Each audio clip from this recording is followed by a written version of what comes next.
اللہ من الشیطان الرجیم بسم اللہ الرحمن الرحیم۔ آج ہم آیا نمبر 180 سے سٹارٹ کر رہے ہیں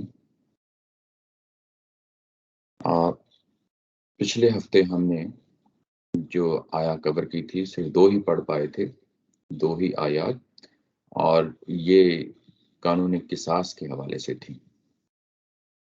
قانون قصاص اس سے پہلے جو کچھ ہم نے پڑھا وہ جس کو ہم آیت البر کہتے ہیں، اس میں بنیادی چیزیں تھیں دین کے بارے میں، دین کیا ہے، دین کی حقیقت کیا ہے، وہ چیزیں ہم نے پڑھی۔ اور اس کے بعد آیت البر کے بعد فوری طور پہ جو شریعت کا پہلا حکم تھا وہ جان کی حرمت کے حوالے سے تھا۔ قصاص یعنی ایک شخص قتل ہو جاتا ہے، اس شخص جو قتل ہوا ہے اس کے بدلے میں قاتل کی جان جاتی ہے۔ اس کے بارے میں ہم نے بڑی تفصیل کے ساتھ دیکھا، پورے قانون کی جزیات دیکھی، ایک ایک لفظ کو ہم نے یعنی پرکھا، دیکھا، اور اس کے بعد آخر میں کچھ سوالات تھے جن کے جوابات بھی ہم نے دیکھے۔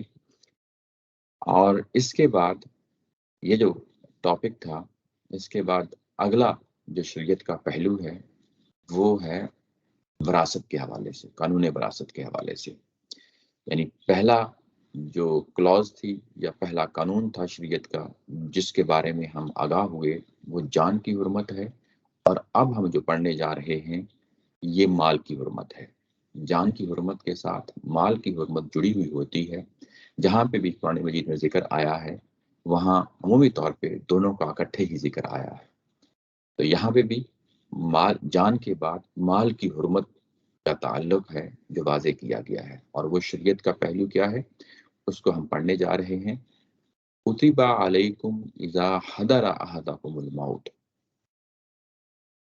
تم پر فرض کیا گیا ہے، تم پر لکھ دیا گیا ہے، تم پر لازم کر دیا گیا ہے۔ کتبہ یعنی تم پہ لازم کر دیا گیا ہے، اذا حضر احدکم الموت، جب موت آئے تم میں سے کسی شخص پر، یعنی یہاں پہ موت کا آنا ہے، موت آئے، موت فاعل ہے، یعنی موت آئے کسی شخص پہ، ان طرح کا خیر، اور اس شخص نے جو مر رہا ہے، فوت ہو رہا ہے، اس نے کوئی مال چھوڑا ہو، ان طرح کا چھوڑنا، خیر مال، یہاں خیر کا مطلب مال ہے۔ اس کے بعد ہے ان طرح کا خیر عن الوصیہ، تو جو مال چھوڑ رہا ہے اس کے لیے کیا ہے، وصیت ہے۔ کن کے لیے؟ للوالدین، اپنے والدین کے لیے، والاقربین، اور اپنے اقربا یعنی قرابت مندوں کے لیے، عزیز و اقربا کے لیے وصیت ہے کہ وہ وصیت کر کے جائے بالمعروف، دستور کے مطابق، معروف جو معاشرے کا دستور ہوتا ہے اس کے لیے، حقاً علی المتقین، یہ اللہ سے ڈرنے والوں پر حق ہے۔ حقاً یعنی لازمی ہے، حق ہے، علی المتقین جو اللہ سے ڈرنے والے ہیں، متقی لوگ ہیں، پرہیزگار ہیں، ان کے اوپر یہ لازمی چیز ہے، یعنی لازم کر دی گئی ہے۔ کتب علیکم، یہ تم پہ فرض کیا گیا ہے۔ اب ہم یہاں پہ دیکھیں گے کہ شریعت کے پہلو جو اس وقت نمایاں ہو کر سامنے آ رہے ہیں ان کے لیے ایک ایک حکم کے لیے کتب علیکم کی فریز جو ہے یہ بار بار آئے گی۔ اس سے پہلے جو فریز آئی تھی اگر آپ دیکھیں تو وہاں مخاطبین جو تھے وہ تھے یا ایھا الذین آمنوا کتب علیکم القصاص، یہاں ایمان والے لوگ ہیں جو ایمان لا چکے ہیں ان کو مخاطب کیا جا رہا ہے اور انہی کو کہا جا رہا ہے کتب علیکم۔ یہاں پہ جب ہم قصاص کا قانون پڑھ رہے تھے تو یا ایھا الذین آمنوا، یہ فریز جو شروع میں آئی تھی اس سے متعین ہو گیا تھا کہ یہ اہل ایمان ہی کے لیے شریعت دی جا رہی ہے، اور یہ جو شریعت دی جا رہی ہے یہ پہلے سے موجود ہے اس معاشرے کے اندر، یعنی اسی کی تجدید ہو رہی ہے۔ وہ پیغمبروں کی چھوڑی ہوئی جو وراثت ہے اور ورثہ ہے، اور شریعت جو ابراہیم علیہ السلام سے جاری و ساری ہے، وہاں پہ مشرکین مکہ کی صورت میں اسماعیل علیہ السلام کی اولاد ہیں، وہاں پہ نصارہ ہیں، وہاں پہ بنی اسرائیل ہیں، یہ سب لوگ ابراہیم علیہ السلام سے جا کے یعنی اپنا سارے مذاہب وہاں اکٹھے ہو رہے ہیں، اور انہی کی چھوڑی ہوئی یعنی جو شریعت ہے اسی کی تجدید یہاں پہ قرآن مجید کی میں ہو رہی ہے۔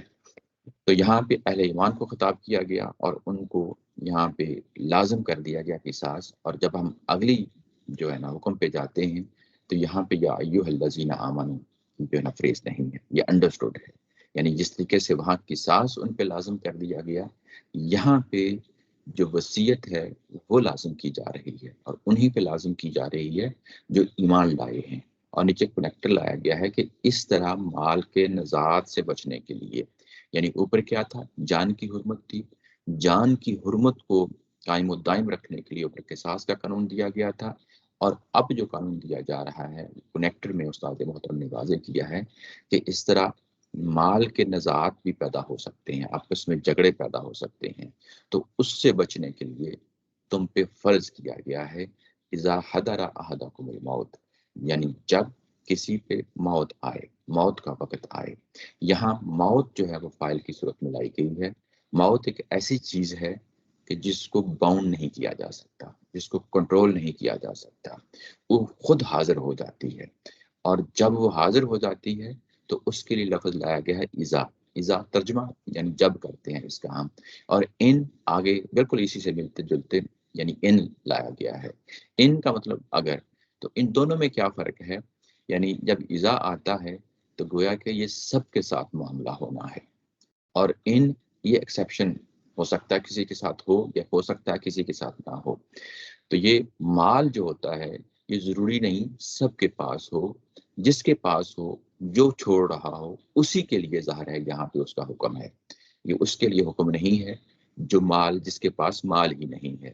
تو گویا کہ ان جو لفظ لایا گیا یہاں پہ کنڈیشنل سٹیٹمنٹ ہے، جس طرح اف لاتے ہیں تو یہ اسی کے لیے اپلیکیبل ہوتی ہے جو اس سے متعلقہ ہوتا ہے۔ تو یہاں پہ جو شخص مال چھوڑ رہا ہے اسی کے لیے یہ اپلائی ہوگا، اور جہاں تک موت کا تعلق ہے وہ سب کے لیے آئے گی، اس کے لیے اذا جو ہے نا بلایا گیا۔ تو موت ہے، جب وہ موت آئے گی تو یہاں پہ دیکھیں دو کنڈیشنز ہیں، ایک کنڈیشن یہ کہ موت کا وقت آ جائے، اور دوسرا یہ کہ مال ہو، دونوں کنڈیشن فلفل ہوں تو پھر جو ہے نا یہ قانون لاگو ہوگا۔ اچھا، یہ کہ موت آ جائے تو موت گویا کہ ایک عمر کا بھی پتہ چل جاتا ہے انسان کو کہ میں اب اس دور میں داخل ہو گیا ہوں جہاں موت اب قریب ہے۔ دوسرا یہ کہ بیماری بھی بعض اوقات انسانوں کے اندر یہ خیال پیدا کر دیتی ہے کہ میرے لیے موت کا وقت قریب آ گیا ہے۔ تو یہاں پہ وصیت کب کرنی چاہیے، یہ وہ دور ہے جو عمومی طور پہ لوگوں کے سامنے وہ وقت ہوتا ہے جو موت کے قریب کا وقت ہوتا ہے، اسی وقت ہی یعنی جو وصیت ہوتی ہے وہی وصیت جو ہے وہ آخری وصیت ہوتی ہے۔ اس سے پہلے اگر وصیت کی ہوئی ہے تو ہو سکتا ہے کہ اس میں تبدیلیاں یعنی ہو جائیں، اور اس میں بھی بعض اوقات جو ہے نا مسائل پیدا ہو جاتے ہیں، لیکن وہ جو وصیت ہے جو موت کے قریب کی وصیت ہے وہ اصل وصیت ہے۔ اس وقت کہا گیا کہ جب یہ وقت آ جائے تو تم یہ وصیت کرو، تم وصیت کرو، اور دوسری کنڈیشن یہ رکھی کہ اس کے لیے مال ہونا ضروری ہے۔ یہاں مال کے لیے لفظ استعمال ہوا ہے خیر۔ خیر جو ہے یہ عمومی طور پہ آپ کو معلوم ہے اردو میں استعمال ہوتا ہے ہر اچھی اور بھلی چیز کے لیے، یعنی وہ چیز جو انسان کو اچھی لگے، بھلی لگے، اور وہ اس کے لیے تگ و دو بھی کرے، اس کے لیے یہ لفظ استعمال ہوتا ہے۔ یہ ہر چیز کے لیے جو انسان کے لیے مرغوب ہو، جس کو انسان چاہتا ہے کہ میرے پاس ہو، جیسے علم ہے، ہر انسان چاہتا ہے کہ میرے پاس علم ہو، جیسے مال ہے، ہر انسان کوشش کرتا ہے کہ میرے پاس مال آ جائے، جیسے عقل ہے، جیسے یعنی حکمت ہے، یہ ساری جتنی بھی چیزیں ہیں یہ ہر انسان جو جہاں دنیا میں ہے وہ کوشش کرتا ہے کہ میرے پاس ہو، میرے پاس عزت ہو، میرے پاس مال ہو، میرے پاس علم ہو۔ یہ سب چیزیں ہیں جن کی خواہش کی جاتی ہے۔ جب ان کی خواہش کی جاتی ہے تو یہ اپنی اصل میں کوئی بری چیز نہیں ہے۔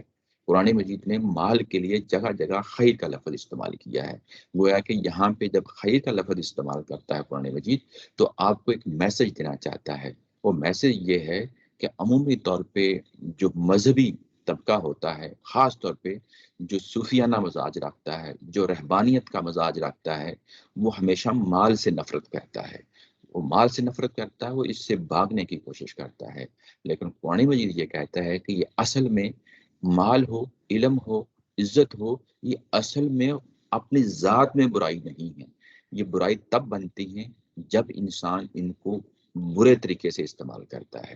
برے طریقے سے استعمال کرتا ہے کیونکہ ظاہر ہے انسان اس دنیا کے اندر اس کا امتحان ہو رہا ہے، امتحان میں چیزوں کو استعمال میں لاتا ہے، وہ اچھائی کی طرف بھی بڑھتا ہے اور برائی کی طرف بھی بڑھتا ہے. تو جو چیز مال ہے اصل میں یہ کوئی بری چیز نہیں ہے، بلکہ اس کا استعمال ہے جو اس کو یعنی برائی کی طرف، انسانی اخلاقیات کے اس پہلو کو یعنی نمایاں کرتے اس کی طرف لے جاتا ہے. مال اٹ سیلف کوئی برائی چیز نہیں ہے، اس لیے اس کو خیر کہا گیا ہے. یعنی اس پہلو کو بھی ہمیشہ سامنے رکھنا چاہیے. اور جب انسان کو مال چھوڑ رہا ہو تو اس کے لیے لازمی ہے کہ وہ وصیت کرے. وصیت کرے کس چیز کی وصیت کرے؟ یہ کہ والدین کے لیے اتنا حق ہے اور باقی جو رشتہ دار ہیں، قرابت مند ہیں، ان کے لیے اتنا اتنا حق ہے.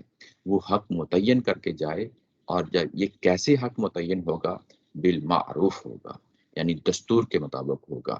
جو معاشرے کے اندر جب بھی قرآن مجید یہ لفظ استعمال کرتا ہے معروف، تو یہ وہ یعنی ایک اس کا معنی تو بلائی بھی ہوتا ہے. پچھلی دفعہ بھی ہم نے دیکھ لیا تھا یہ دیت کے قانون میں، جو اس سے پہلے والا، وہاں پہ بھی یہ لفظ استعمال ہوا تھا، یہ شریعت کا پہلو تھا. یہاں پہ بھی یہ بالمعروف استعمال ہوا ہے. معروف یعنی ہر اچھی چیز کے لیے، نیکی کے کام کے لیے ہم معروف کا لفظ استعمال کرتے ہیں. بعض اوقات یہ معاشرے کے اندر جو دستور رواج ہوتے ہیں جن کو لوگ عام طور پہ قبول کیے ہوئے ہوتے ہیں، ان کے لیے بھی لفظ استعمال ہو جاتا ہے. تو یہاں پہ پھر دستور کے مطابق وصیت کرے. اب یہ دستور کیا چیز ہوتی ہے؟ یعنی وہ چیز جو معاشرے میں یعنی اچھے لوگ، شرفا لوگ ان کو قبول کیے ہوتے ہیں، اچھائی کے طور پہ قبول کیے ہوئے ہوتے ہیں، اس چیز کی یہاں پہ وصیت کی جا رہی ہے. اور وصیت کی جا رہی ہے دستور کے مطابق ہو، حقاً علی المتقین، یہ متقی پرہیزگار اللہ پہ ایمان لانے والے، ان کے اوپر یہ لازمی طور پہ حق ہے. لازمی طور پہ حق ہے یعنی اللہ تعالیٰ کی طرف سے اب انسٹرکشن آ گئی ہیں، اور جو اللہ کا تقوی اختیار کیے ہوئے ہیں وہ ان لوگوں کے لیے یہ لازمی ہے کہ یہ کام کریں. یہ یہاں پہ جو حکم ہے یہ آگے چل کے ہم سورہ النساء میں پڑھیں گے. وہاں پہ اس کا ایک پہلو ہے جو منسوخ کر دیا گیا ہے. جب ہم کہتے ہیں کہ قرآن مجید کی ایک آیا ایک جگہ سے منسوخ ہو گئی دوسری جگہ، یعنی جب منسوخ ہونے کا کیا مطلب ہے؟ مطلب یہ ہے کہ اس کا کوئی پہلو ہے، یا تو وہ مکمل طور پہ ختم ہوگا، وہ حکم ختم ہو گیا، یا جو ہے وہ ختم تو نہیں ہوا، کوئی خاص پہلو ہے جو آگے چل کے اس کی تفصیل آ جائے گی، اس کو مزید واضح کر دیا جائے گا. تو یہاں پہ جو چیز کہی جا رہی ہے وہ وصیت کرنا ہے، موت کے وقت وصیت کرنا ہے. جو وراثت کا معاملہ ہے اس کو کیسے طے کرنا ہے، یہ اس کے حوالے سے یہاں پہ بات ہو رہی ہے. یہ جس یعنی قرآن مجید کے اندر پچھلا جو ابھی ہم نے جو قانون پڑھا تھا قصاص کا، وہاں ہم نے دیکھا کہ قصاص کا قانون دیا اور پوری جزیات کے ساتھ دے دیا، پوری تفصیل کے ساتھ دے دیا. یعنی یہ بھی ہوتا ہے کہ ایک قانون جو ہے وہ پورا کا پورا ایک وقت میں دے دیا جائے، اور یہ بھی ہوتا ہے کہ ایک قانون کو یعنی گریجولی دیا جائے، پہلے اس کو انٹروڈیوس کیا جائے، ایک حد تک جو ہے نا لوگوں کے اندر اس کا تعارف کرایا جائے، اس کے بعد جب لوگ اس سے متعارف ہو جائیں تو اس میں مزید تبدیلی کر کے اس کو مزید نکھار دیا جائے.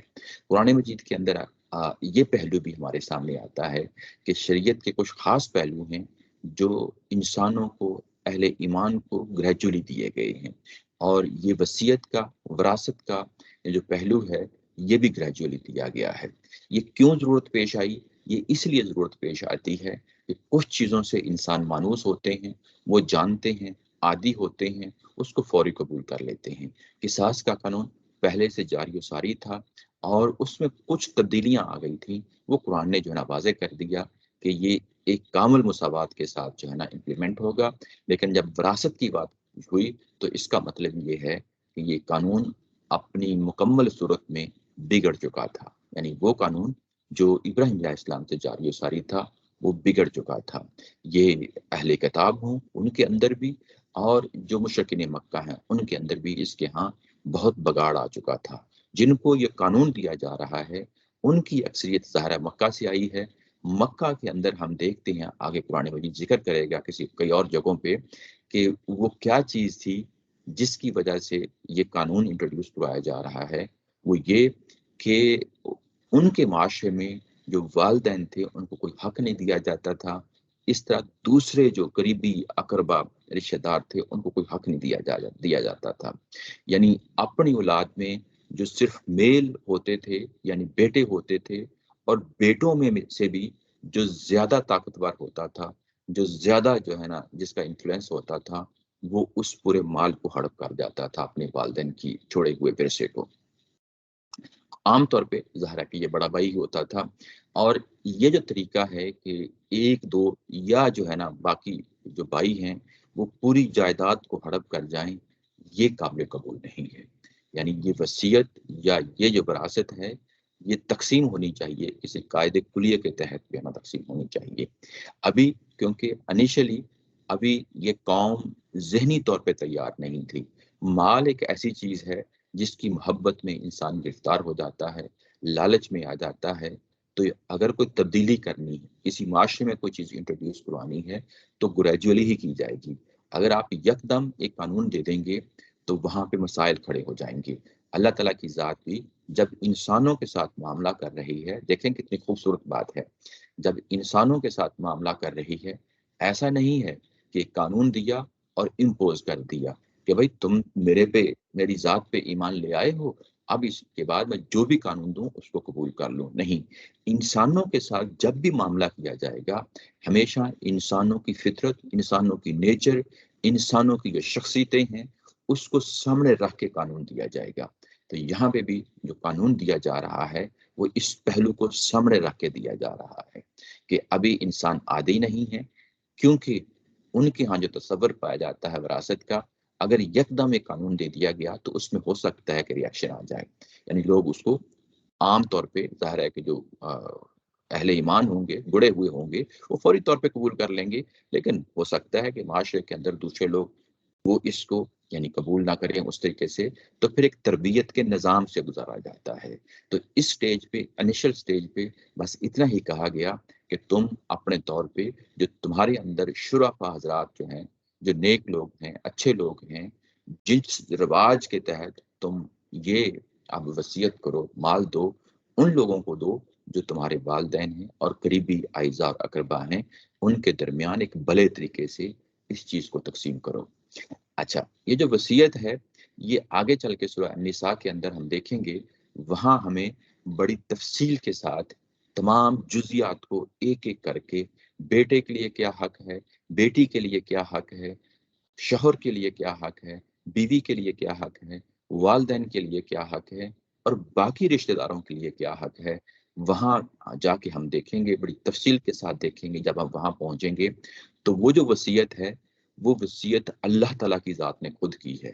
یہاں پہ انسان ہے جو وصیت کر رہا ہے تو وہاں پہ انسان سے حق لے لیا ہے اللہ تعالیٰ کی ذات نے اور وہاں پہ اس طریقے سے بیان کیا ہے کہ اب میں ہوں جو یہ وصیت کر رہا ہوں اب میرا قانون ہے جو یہاں پہ چلے گا.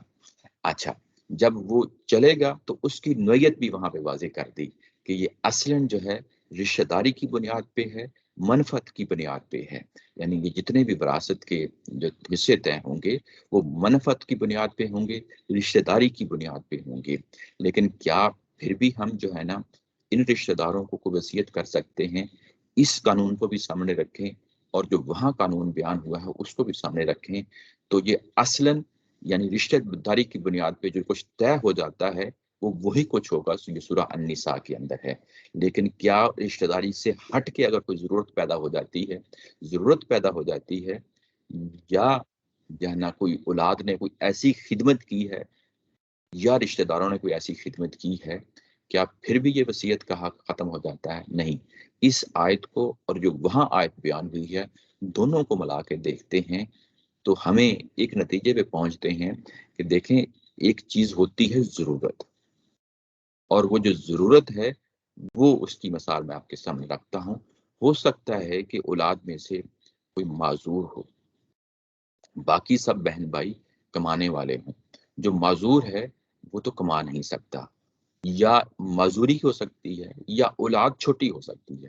ہو سکتا ہے کہ جو سب سے چھوٹی اولاد ہو، بچہ یا بچی ہو، باقی سب بڑے ہو گئے ہیں، جو بڑے ہو گئے ہیں وہ تعلیم حاصل کر لی، ان کی شادیاں کر دیں، اور ایک بچہ ہے جو پیچھے رہ گیا ہے، جس کی ابھی تعلیم کا بھی انتظام کرنا ہے، اس کی شادی کا بھی انتظام کرنا ہے۔ یہ ضرورت ہے، اس ضرورت کے تحت آپ وصیت کر سکتے ہیں۔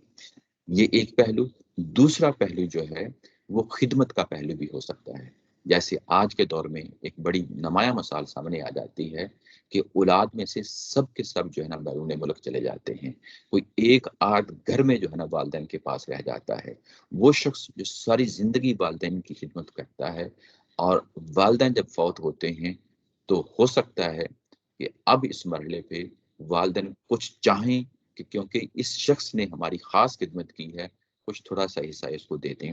تو یہ جو پہلو ہے کہ ضرورت کو سامنے رکھتے ہوئے، خدمت کو سامنے رکھتے ہوئے وصیت کی جا سکتی ہے، لیکن محض رشتہ داری کی بنیاد پہ، محض رشتہ داری کی بنیاد پہ یہ جو وصیت اللہ تعالیٰ کی ذات نے خود کر دی ہے، اس میں کوئی انٹرفیئرنس نہیں کی جا سکتی، اس میں کوئی تبدیلی نہیں کی جا سکتی۔ وہ شریعت کا بیان ہے، اس میں کوئی جو ہے نا مداخلت نہیں کی جا سکتی۔ اس کو ہم جب سورہ النساء میں جائیں گے وہاں پہ دیکھیں گے، بڑی تفصیل کے ساتھ دیکھیں گے۔ ابھی بس اتنا ہی ہے کہ یہ خاص پہلو ہے جو پہلو یہاں پہ بیان کرنا تھا، کہ وصیت کا کون سا پہلو ہے جو سٹل ہمارے لیے اپلیکیبل ہو سکتا ہے۔ باقی جو حصے اللہ تعالیٰ کی ذات نے طے کر دیے ہیں اس سورہ النساء میں تفصیل کے ساتھ دیکھیں گے۔ یہ ابتدائی دور کا، یعنی ایک عبوری دور کا قانون تھا، عبوری دور کی شریعت تھی، دے دی گئی۔ یہ ایک خاص پہلو سے تو اپلائی ہو سکتی ہے، لیکن اصلاً جو قانون ہے وہ سورہ النساء کے اندر ہے۔ جب ہم وہاں جائیں گے تو پھر ہم اس کو بڑی تفصیل کے ساتھ دیکھیں گے۔ آگے بات کو بڑھایا، کہا فمن بدلہ، اور جس نے یہ وصیت سن چکنے کے بعد تبدیل کر دیا۔ ہوا یہ کہ جو وصیت کرنے والا ہے وہ فوت ہو گیا، فمن بدلہ، اس وصیت کو بدل دیا، بعد ما سمعہ، بعد اس کے کہ اس نے سنا۔ کس سے سنا؟ یعنی وصیت کرنے والے سے، مرنے والے سے سنا۔ فَإِنَّمَا اسْمُهُ عَلَى الَّذِينَ يُبَدِّلُونَهُ، تو یہاں پہ گناہ اسی شخص پہ ہوگا جس نے اس کو تبدیل کر دیا۔ کس کو؟ وصیت کو تبدیل کر دیا۔ ان اللہ سمیع علیم، بے شک اللہ تعالیٰ کی ذات سننے والی ہے اور جاننے والی ہے۔ یہاں پہ اگر آپ دیکھیں تو جو وصیت ہے، وصیت مرنے والا شخص کر رہا ہے، اور آج تو ہم اس کو لکھ لیتے ہیں، پرانے زمانے میں یہ سہولت میسر نہیں تھی، تو اس وقت جو وہاں موجود ہوتا تھا، جو گواہ بن جاتا تھا کہ یہ وصیت کی، ایک شخص، دو شخص، جتنے بھی افراد ہوتے تھے جو اس کو سنتے تھے، اور سننے کے بعد یہ امکان ہو سکتا ہے کہ وہ بدل دیں، یعنی اس بات کو بدل دیں۔ ایک چیز ہوتی ہے چیز سنی اور وہاں غلطی لگ گئی، یہ ایک اور چیز ہے، لیکن ایک چیز ہوتی ہے جس کو سننے کے بعد انٹینشنلی آپ نے بدل ڈالا ہے، یہ اس کی بات یہاں پہ ہو رہی ہے۔ تو یہاں پہ جو اس کو بدلے گا، انٹینشنلی بدلے گا، اس پہ اس کا گناہ آ جائے گا۔ اور یہاں پہ اللہ تعالیٰ کی ذات نے اپنی صفت کا حوالہ دیا ہے کہ میں سمیع ہوں، علیم ہوں، اور جس نے ایسا کام جان بوجھ کر کیا ہے تو گویا کہ میں اب اس کو سزا بھی دوں گا، میں اس کا مواخذہ بھی کروں گا۔ یہ کب ہوگا؟ ظاہر ہے قیامت والے دن ہوگا۔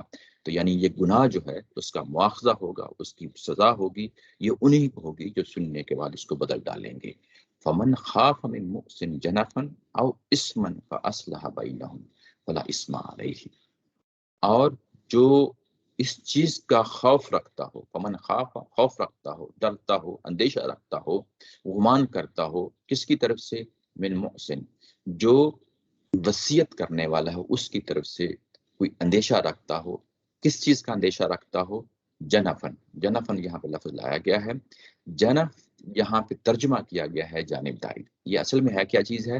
یہ اس کا معنی ہوتا ہے مائل ہو جانا، یعنی کسی بری چیز کی طرف مائل ہو جانا۔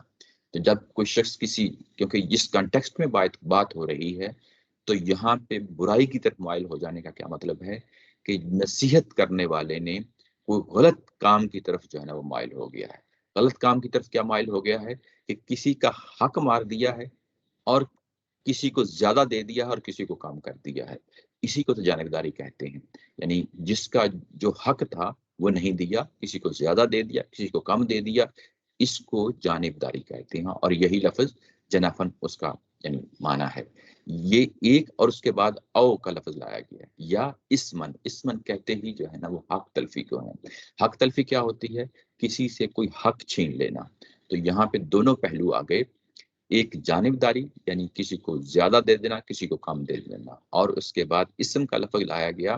اس کا معنی ہوتا ہے کہ کسی کو حق ہی نہ دینا، کسی کو حق ہی نہ دینا.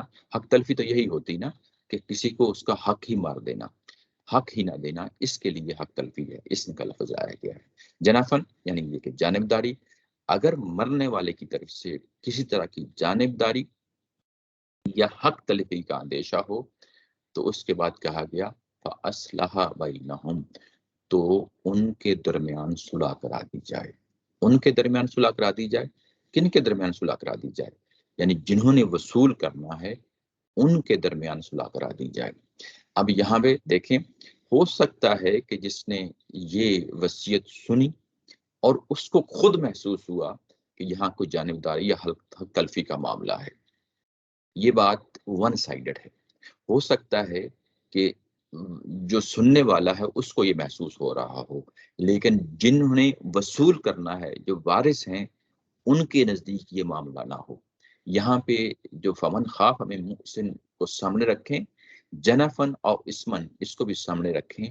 تو یہ کہ جس نے سنا ہے اس کو بھی جو ہے نا یہ جانبداری محسوس ہو اور حق تلفی محسوس ہو، اور جنہوں نے یہ وراثت کا حق وصول کرنا ہے وہ بھی یہ محسوس کرتے ہوں کہ ہمارے ساتھ معاملہ ٹھیک نہیں ہوا.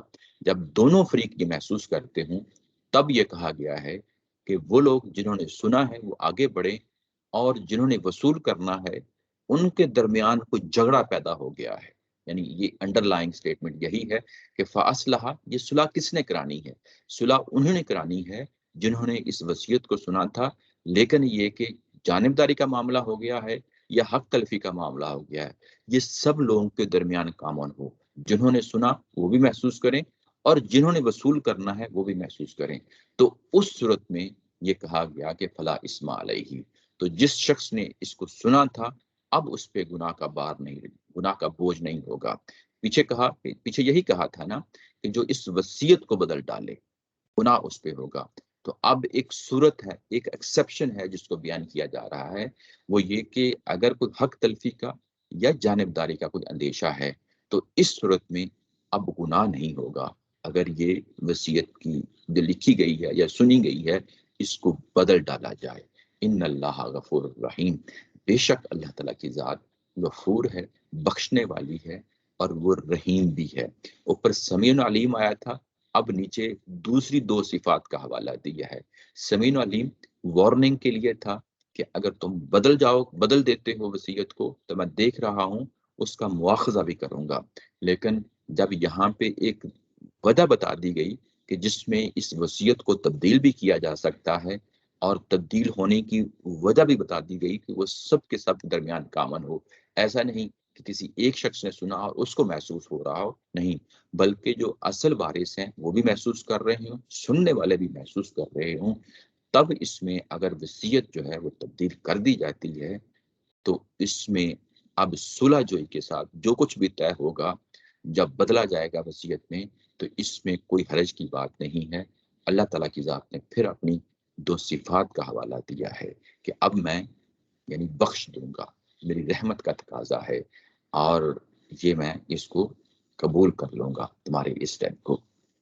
یعنی یہاں پہ بھی وہ قانون جو ابھی عبوری دور کا قانون ہے اس کے بارے میں بھی تفصیل کے ساتھ بیان کر دیا. یعنی یہ چیز بھی سامنے رکھیں کہ ایک شریعت کا ایک پہلو دیا جا رہا ہے اور ساتھ ساتھ اس کی ایکسیپشنز جو ہو سکتی ہیں پاسبل، ان کو بھی زیر بحث لایا جا رہا ہے. قرآن مجید اپنا قانون جب کو دیتا ہے تو الل ٹپ نہیں دیتا کہ اس کے بعد انسان مشکل کا شکار ہو جائیں، نہیں، بلکہ وہ جگہیں جہاں پہ انسان کسی مشکل کا شکار ہو سکتا ہے وہ جگہیں بھی قرآن مجید ساتھ ساتھ واضح کرتا جا رہا ہے. یعنی شریعت کے جملہ پہلو جو دینے مقصود ہیں وہ تمام چیزیں جو اس وقت موجود تھیں شریعت کے حوالے سے، پیغمبروں کی جو چھوڑی ہوئی چیز تھی، اس میں اب ظاہر ہے کہ یہ تجدید ہو رہی ہے۔ جو چیز جس طریقے سے بیان کرنا مقصود ہے وہ واضح طور پہ اس کو بیان کیا جا رہا ہے۔ یہ دوسرا قانون تھا۔ اب ہم آگے بڑھتے ہیں تیسرے قانون کی طرف۔ تیسرا قانون جو ہے وہ ہے رمضان کے حوالے سے، روزوں کے حوالے سے۔ جو پیچھے آیا 177 جو ہم نے پڑھی تھی، میں آپ کو وہاں لے جاتا ہوں۔ وہاں پہ اگر آپ دیکھیں تو جو آیا بر ہے ہمارے پاس، وہاں پہ جو اس کی دین کی حقیقت جو بیان کی گئی تھی، تو اس میں جو بنیادی چیزیں تھیں وہ بیان کر دی گئی تھی۔ وہاں پہ اگر آپ دیکھیں تو نماز کا بھی ذکر آ گیا تھا، وَأَقَامَ الصَّلَاةَ وَآتَى الزَّكَاةَ، زکوٰۃ کا بھی ذکر آ گیا تھا۔ اور جب ہم یہاں پہ آئے ہیں تو روزوں کو اب شامل کیا جا رہا ہے۔ جب روزوں کو شامل کیا جا رہا ہے تو وہ کون سا پہلو ہے اور وہ کس طریقے سے روزوں کو شامل کیا گیا ہے۔ یہاں پہ پیچھے جو شریعت کے دو پہلو ہیں بیان کیے گئے، جان کی حرمت کے حوالے سے قصاص کا قانون دیا گیا، اس کے بعد وراثت کے حوالے سے جو وصیت کرنی ہے وہ قانون دیا گیا ہے۔ اب اس کے بعد تیسرا قانون ہے جو یہاں پہ بیان کرنا ہے، وہ ہے روزوں کے حوالے سے۔ یہ وہ ترتیب نہیں ہے جس ترتیب کے ہم عادی ہیں۔ ہم عادی کیا ہیں؟ کس چیز کی عادت ہے ہمیں جب بھی ہم عبادت کی بات کرتے ہیں تو عبادت کی جتنے بھی پہلو ہیں وہ ایک جگہ ہم کیٹیگرائز کر دیتے ہیں، جیسے نماز ہے، حج ہے، روزہ ہے، زکوٰۃ ہے، ان کو ہم سب کو اکٹھے بیان کرتے ہیں۔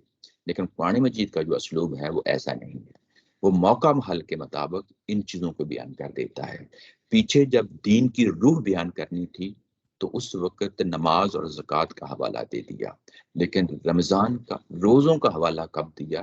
جب پیچھے جان کی حرمت طے کر دی گئی اور مال کی حرمت طے کر دی گئی۔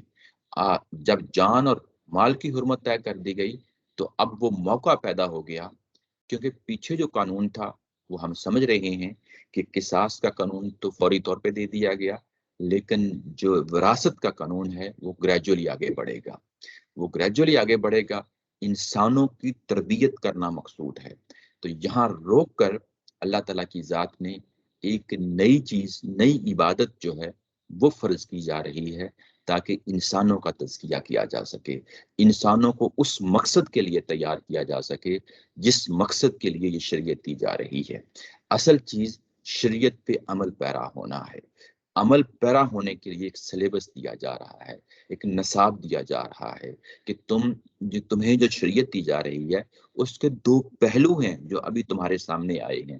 ایک قصاص کا پہلو سامنے آیا ہے اور دوسرا وراثت کا پہلو سامنے آیا ہے۔ اس کے علاوہ بھی کئی اور پہلو ہیں جو آگے آ رہے ہیں، جو اس ظاہر ہے روزوں کے بعد آگے ان کی تفصیل جاری و ساری رہے گی، اس سورہ کے آخر تک وہ چلتی رہے گی۔ یہ جتنے بھی شریعت کے پہلو تمہیں دیے جا رہے ہیں یہ ضروری ہے کہ تم ان پہ عمل پیرا ہو، لیکن عمل پیرا کیسے ہوں گے؟ انسان کے ساتھ یہ معاملہ ہے کہ اس کو کسی ڈسپلن کی ضرورت ہوتی ہے۔ یعنی کسی شخص کو اگر فوجی بنانا ہے، آرمی میں جانا ہے، اس کو کوئی ٹریننگ دی جائے گی۔ اگر کسی شخص نے انجینئر بننا ہے تو اس کو یونیورسٹی میں 3-4 سال جو ہے یعنی اس کو ٹائم لگتا ہے انجینئر بننے کے لیے، اس پروسیس سے گزارنے کے لیے، اس ٹریننگ سے گزارنے کے لیے۔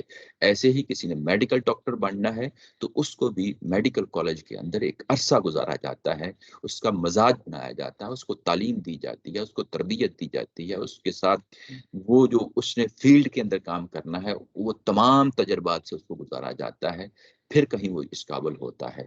تو یہ انسانوں کے اندر بھی ظاہر تجربات سے ہم چیزیں سیکھتے ہیں، تو اللہ تعالیٰ کی ذات نے بھی جب انسانوں کو شریعت دی ہے تو ایک ٹریننگ سے گزارا ہے۔ وہ ٹریننگ کیا دی جا رہی ہے؟ وہ ٹریننگ یہاں پہ روزوں کی صورت میں دی جا رہی ہے۔ کہا گیا ہے نیچے اگر کنیکٹر میں دیکھیں تو استاذ محترم نے یہ کنیکٹر میں لکھا ہے، یہ اللہ کے حدود ہیں۔ یہ کون سی چیزیں جو اوپر بیان ہوئی ہیں اور جو اس کے بعد بھی بیان ہوں گی وہ اللہ کی حدود ہیں۔ ان کی پابندی وہی کر سکتے ہیں جو اللہ سے ڈرنے والے ہیں۔ ان کی پابندی وہی کر سکتے ہیں جو اللہ سے ڈرنے والے ہیں۔ اب اللہ سے ڈرنے والے ہیں تو ظاہر ہے اب انہیں کوئی ایسا پہلو لایا جائے گا تاکہ جو اللہ سے ڈرنے کا پہلو ہے، متقی ہونے کا پہلو ہے، پرہیزگار ہونے کا پہلو ہے، وہ اس سے اس کو گزارا جائے اور وہ چیز جو اللہ تعالیٰ کی ذات حاصل کرنا چاہتی ہے اس کو حاصل کیا جائے۔ اور یہاں پہ پھر وہ فریز لائی گئی ہے جو قانون قصاص کے اندر تو موجود تھی لیکن قانون وراثت کے اندر وہ موجود نہیں تھی۔ یا ایھا الذین آمنوا، یہ دوبارہ کیوں کہا؟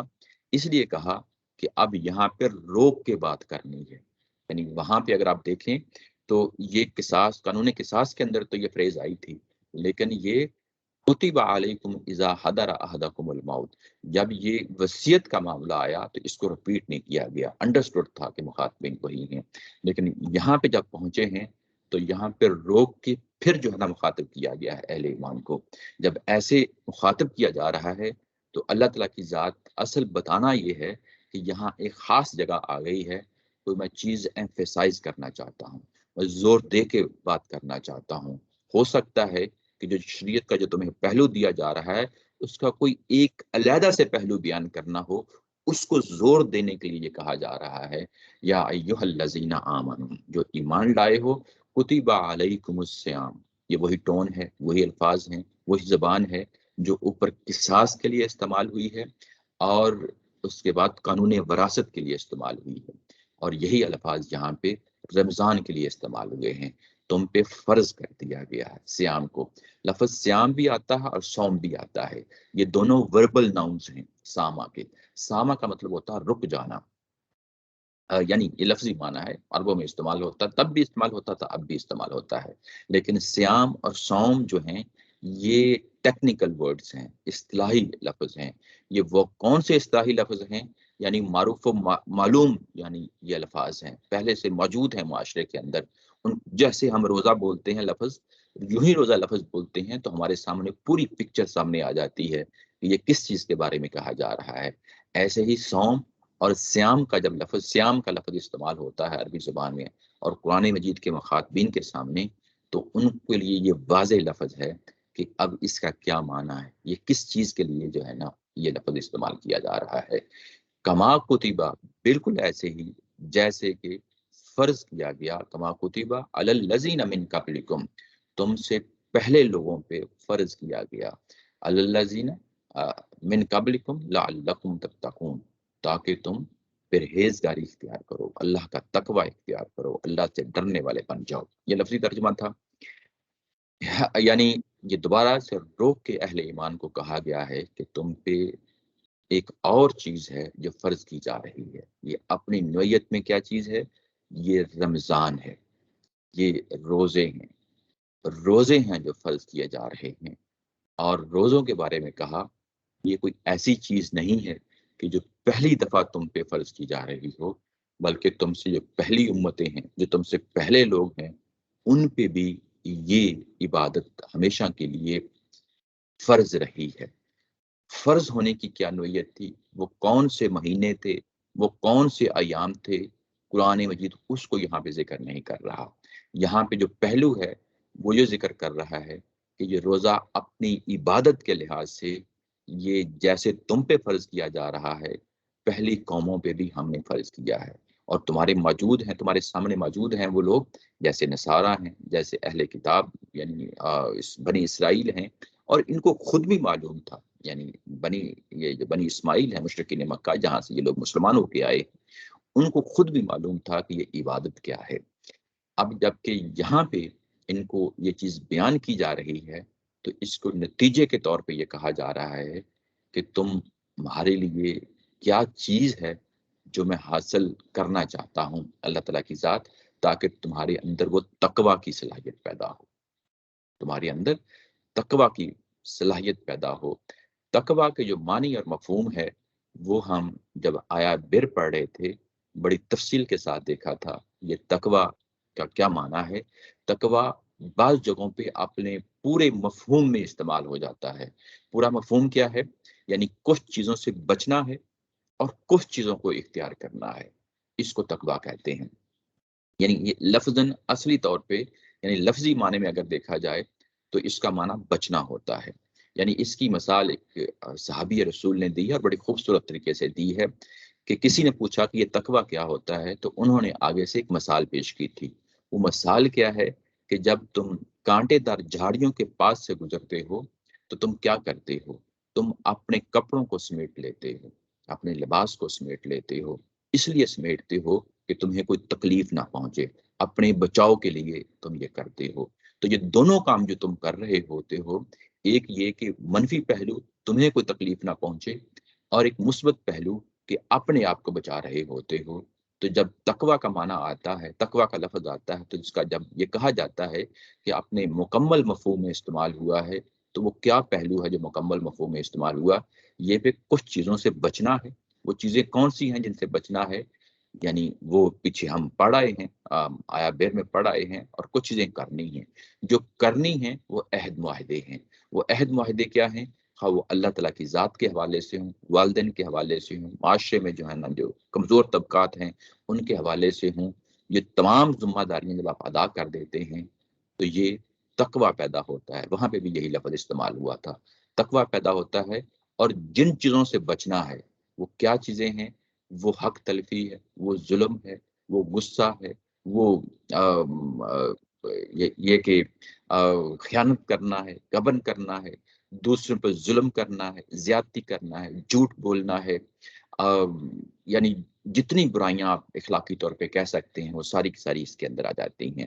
تو گویا کہ جب یہ کہا گیا کہ تم پر فرض کیے گئے ہیں روزے، اور روزے فرض کیے گئے ہیں، اور یہ اپنی اصل میں نوعیت میں عبادت کی چیزیں ہیں، اور اس سے کیا نتیجہ ہے جو میں حاصل کرنا چاہتا ہوں۔ جب نماز کا ذکر آتا ہے قرآن مجید کے اندر، تو نماز سے کیا حاصل، کیا نتیجہ ہے جو نکالا جاتا ہے، وہ ہے بڑی مشہور و معروف جو ہے نا آج کا ٹکڑا ہے، وہ اقیم الصلاۃ لذکری۔ نماز کو قائم کرو، کس مقصد کے لیے قائم کرو؟ میرے ذکر کے لیے نماز یعنی قائم کرو۔ اب یعنی اللہ کی یاد دہانی ہے جس مقصد کے لیے نماز کو ہم قائم کرتے ہیں۔ یہ اللہ کی یاد دہانی کیا چیز ہوتی ہے؟ یہ کہ یعنی نماز کا وقت ہو گیا ہے، ہم اللہ کے سامنے کھڑے ہو گئے ہیں، اللہ کے سامنے کھڑے ہو گئے ہیں، اور اپنے آپ کو جھکا دیتے ہیں، اپنے آپ کو جھکا دیتے ہیں، اس کی حمد بیان کرتے ہیں، اس کا شکر بیان کرتے ہیں، اس کی تسبیح کرتے ہیں، اس کی تقدیس کرتے ہیں، اور اس کا ذکر کرتے ہیں۔ یہ ساری چیزیں ہم نماز کے اندر کر رہے ہوتے ہیں۔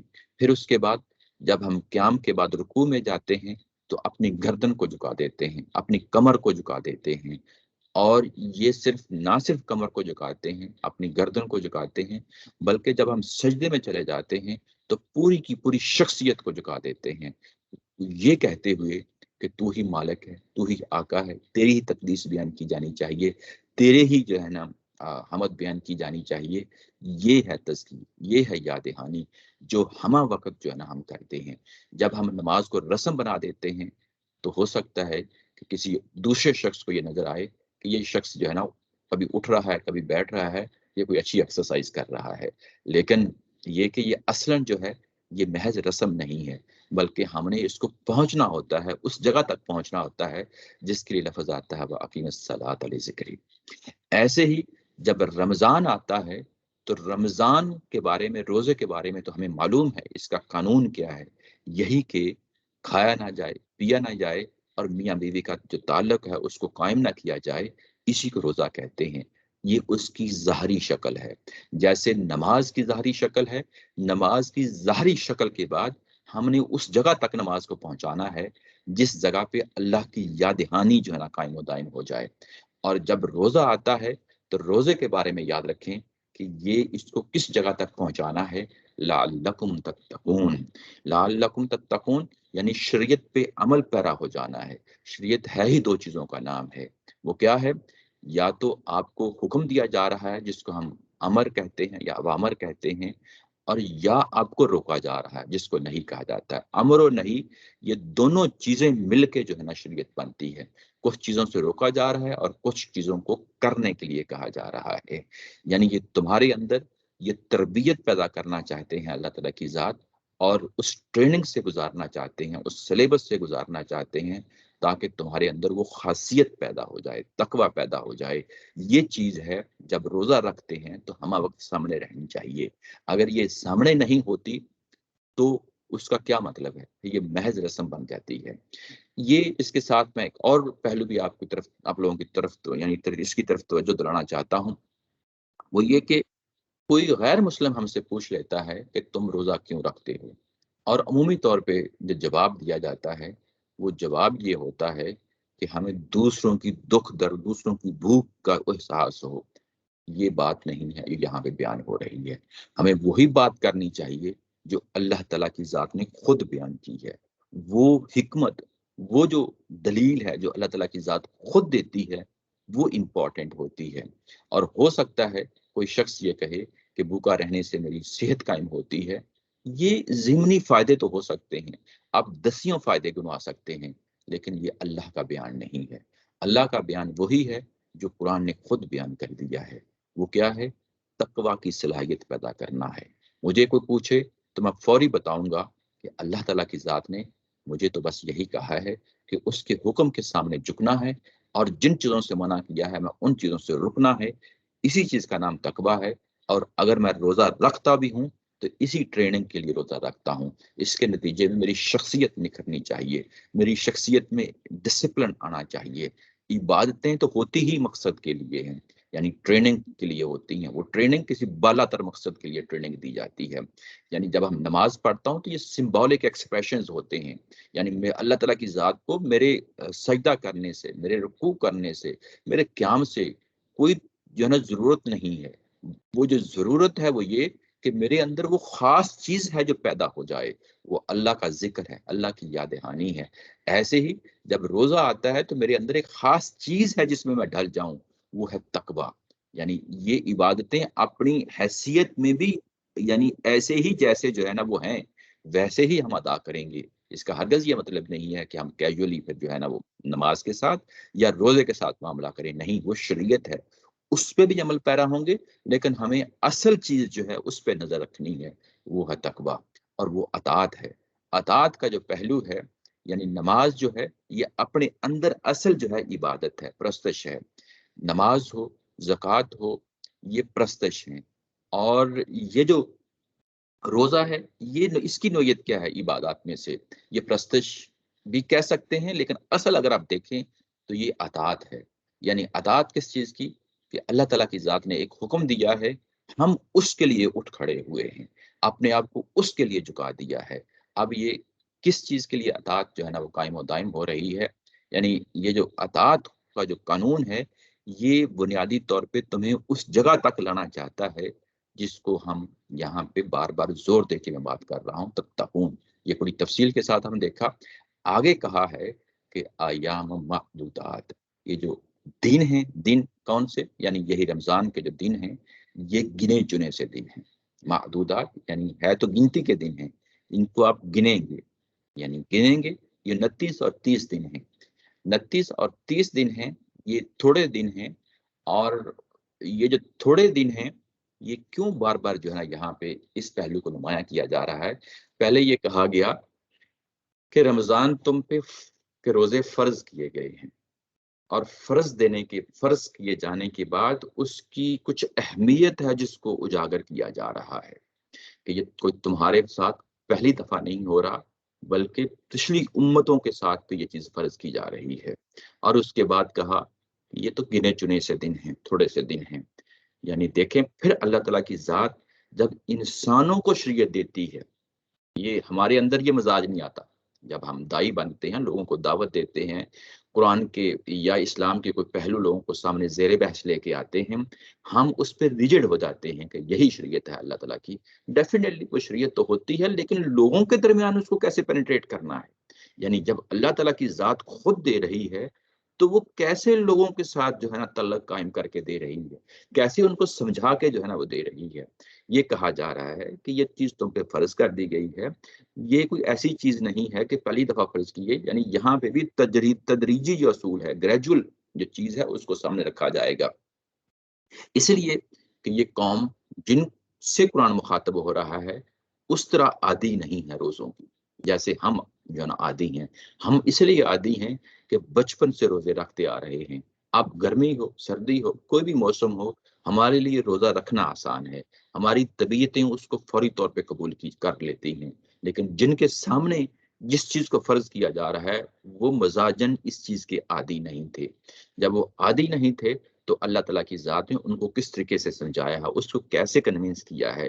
پہلے یہ کہا کہ یہ کیونکہ تم ایمان لے آئے ہو, پہلی قومیں جو وہ بھی ایمان لے کے آئی تھیں وہ بھی جو ہے نا اس پروسیس سے گزری تھی, تم اکیلے کو تنہا نہیں ہو. یہ ایک پہلو ہے سمجھانے کا.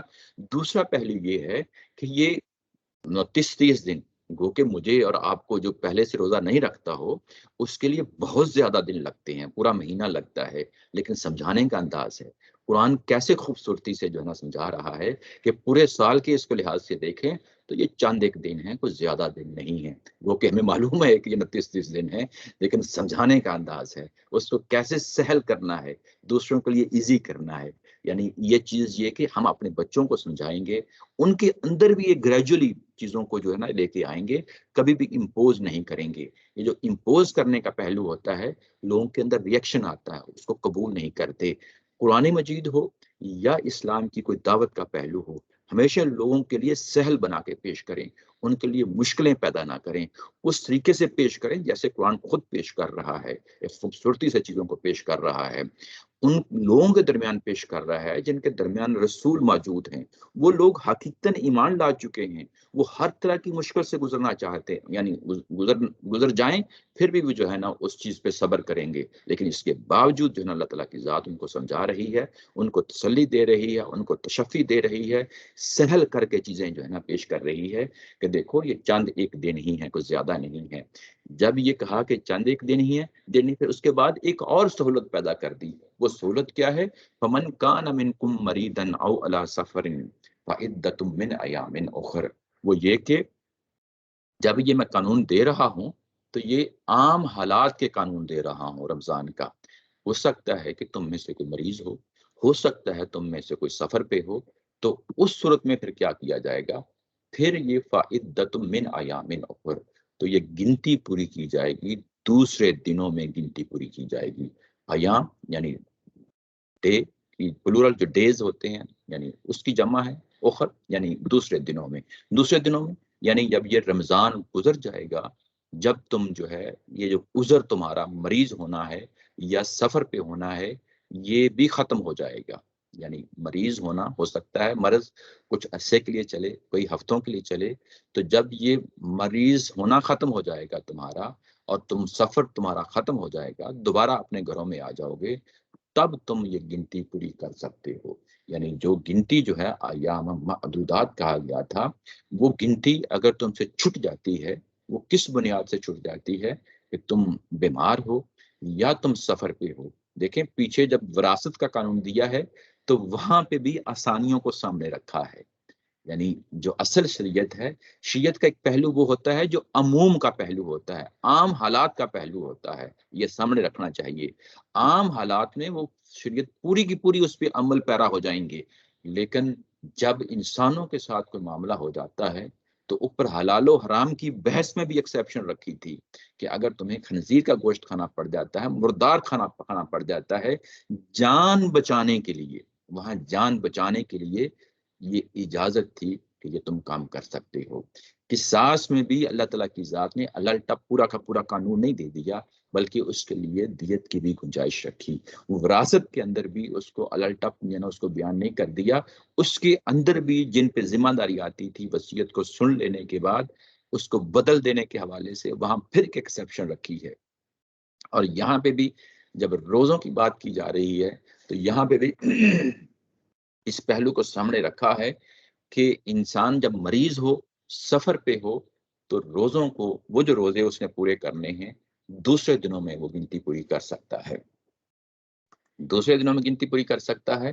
اور اس کے بعد کہا کہ یعنی اس بات کے بعد وَعَلَى الَّذِينَ يُطِيقُونَهُ فِدْيَةٌ طَعَامُ مِسْكِينٍ, اور وہ لوگ جو اس چیز کی طاقت رکھتے ہوں کہ وہ فدیہ دے سکیں, یطیقونہ طاقت رکھنا, استطاعت رکھنا, کس چیز کی ہو آیا ہے, ہو جو ہے پروناؤن، یہ بعد میں جو لفظ فدیۃ طعام مسکین، یہ طعام کے لیے آیا ہے، کھانے کے لیے آیا ہے۔ فدیہ آپ جانتے ہی ہیں، فدیہ ہمارے اردو میں بھی استعمال ہوتا ہے، بدلے کے لیے، ہرجانے کے لیے یہ لفظ استعمال ہوتا ہے۔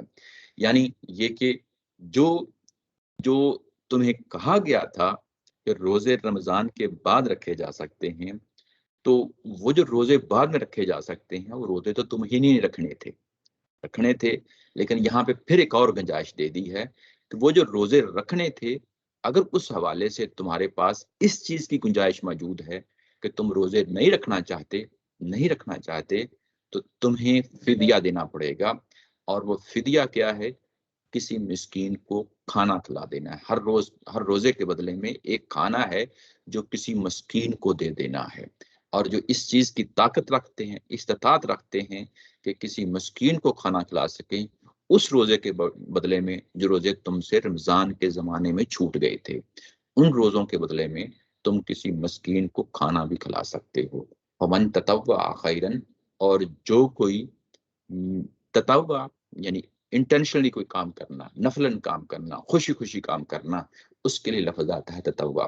جو کوئی تم میں سے ذوق و شوق کے ساتھ کوئی نیکی کا کام کرنا چاہتا ہے، یعنی یہ کہ یہ تمہیں یہی کہا گیا ہے نا کہ ایک مسکین کو کھانا کھلانا ہے، تم ایک سے زیادہ مساکین کو بھی جو ہے نا کھانا کھلا سکتے ہو، یا کوئی اور نیکی کر سکتے ہو، یا کوئی اور صدقہ دے سکتے ہو، کوئی اور جو ہے نا اللہ کی راہ میں خرچ کر سکتے ہو، وہ کام کر لو۔ اس کے ساتھ ساتھ وہ بھی تمہارے لیے بہتر ہے۔ یعنی جو اسلام کی جو فلسفی ہے، وہ جب کوئی قانون دیتا ہے، یعنی عبادات کا قانون دیتا ہے، تو اس کے ساتھ ساتھ نفلی پہلو کو بھی سامنے رکھتا ہے۔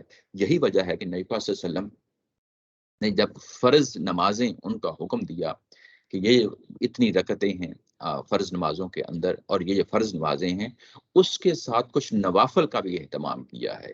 ان فرائض سے پہلے یا ان فرائض کے بعد کچھ نوافل جن کو ہم عمومی طور پہ سنت کہتے ہیں، ان کا بھی اہتمام کیا ہے۔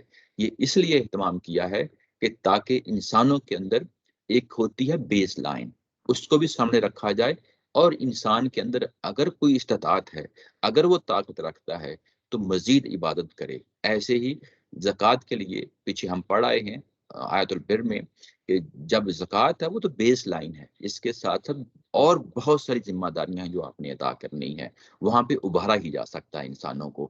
تو یہاں پہ بھی کہ ایک مسکین تک جو ہے نا جب آپ کریں گے تو وہ بیس لائن پوری ہو جائے گی، لیکن پھر ابھارا ہے جیسا کہ یعنی یہ مزاج ہے، عمومی مزاج ہے یعنی دین کا، مذہب کا، اس چیز پہ بھی عمل پیرا ہونا چاہیے، خواہ وہ عبادتیں ہوں، خواہ وہ جو ہے نا مالی جو ہے نا عبادتیں ہوں یا جسمانی عبادتیں ہوں، ہر جگہ اس چیز کا اہتمام رکھا جائے۔ اور یہ کہا کہ تم وَأَن تَصُومُوا خَيْرٌ لَكُمْ، بجائے اس کے کہ تم جو ہے نا مسکین کو کھانا کھلاؤ، یہ تمہارے لیے بہتر ہے کہ تم روزہ ہی رکھو، یہ تمہارے لیے بہتر ہے۔ یہاں ایک بڑا سٹل پوائنٹ ہے، جس چیز کی پریفرنس اللہ تعالیٰ کی ذات نے اپنا رجحان بتا دیا، پریفرنس شو کر دی، وہ زیادہ امپورٹنٹ ہو جاتی ہے، یعنی یہ انسان کے اختیار میں ہے۔ اللہ ہی نے جو ہے نا یہ اختیار دیا ہے کہ آپ روزہ بھی رکھ سکتے ہیں اور آپ مسکین کو کھانا بھی کھلا سکتے ہیں۔ اب یہ دو آپشن ہیں، ایک آپشن ان میں سے کسی ایک کو آپ نے چننا ہے، آپ کے پاس پورا اختیار ہے، جو بھی آپ چنیں گے وہ شریعت پہ عمل پیرا ہو جائیں گے۔ لیکن یہاں پہ اللہ تعالیٰ کی ذات خود اپنا رجحان بتا رہی ہے کہ اگر تم ان چھوٹے ہوئے روزوں کو، روزہ جب آ جائے بعد میں روزہ رکھنا پڑے، تو تم چھوٹے ہوئے روزوں کو روزہ ہی رکھو، میں تمہیں گنجائش دے رہا ہوں۔ ان کنتم تعلمون، اگر تم حقیقتاً جانتے ہو، کس چیز کو جانتے ہو؟ کہ جو کچھ تمہیں اس روزے سے حاصل ہونے والا ہے۔ اس روزے سے کیا حاصل ہونے والا ہے؟ یعنی تقوی حاصل ہونے والا ہے۔ وہ جو تقوی حاصل ہونے والا ہے، جس تربیت کے پروسیس سے تمہیں گزارا جا رہا ہے، وہ سامنے ٹارگٹ رہے، تو جو فوائد روزے سے حاصل ہو سکتے ہیں وہ گو کہ کسی مسکین کو کھانا کھلانے کے بھی اپنی جگہ فوائد ہیں، لیکن اللہ تعالیٰ کی ذات نے اپنی پریفرنس یہاں پہ شو کی ہے۔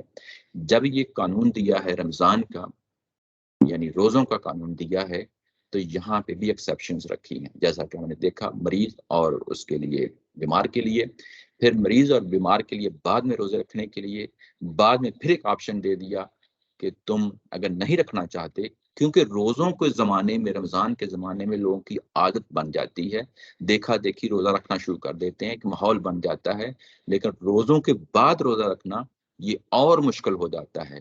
تو وہاں اللہ تعالیٰ کی ذات نے پے در پہ سہولتیں رکھی ہیں، پے در پہ سہولتیں رکھی ہیں، اور جب سہولتیں رکھی ہیں تو پھر یہاں پہ اس قانون کو گریجولی آگے بڑھایا ہے۔ یہ بڑی امپورٹنٹ بات ہے۔ یہاں پہ بھی جو کہا گیا ہے نا کہ تم یعنی چھوٹے ہوئے روزوں کے مقابلے میں آپ کسی مسکین کو کھانا کھلا سکتے ہو، یہ بعد میں منسوخ ہو گیا ہے۔ یہ کہاں منسوخ ہوا ہے؟ اگلی آیت جب ہم پڑھنے لگے ہیں تو وہاں پہ اس کو دیکھ لیتے ہیں، لیکن ابھی فی الحال یہی ذہن میں رکھیں کہ یہ جو کسی مسکین کو کھانا کھلانا ہے چھوٹے ہوئے روزوں کی بدلے میں فدیے کے طور پہ، یہ ایک عبوری دور کا جو ہے نا حکم تھا، اور جب یہ عبوری دور گزر گیا اس کے بعد جب اگلا حکم آیا ہے تو وہ اس میں اس چیز کو کیسے ہینڈل کیا ہے وہ ہم دیکھ لیتے ہیں۔ لیکن یہ چیز بڑی امپورٹنٹ ہے کہ اپنے پہلے قانون میں دیتے ہوئے جب پورا قانون سامنے رکھا ہے روزوں کا، تو اس میں ایک چیز ہے جو اللہ نے اپنا رجحان، اپنی پریفرنس بتا دی ہے۔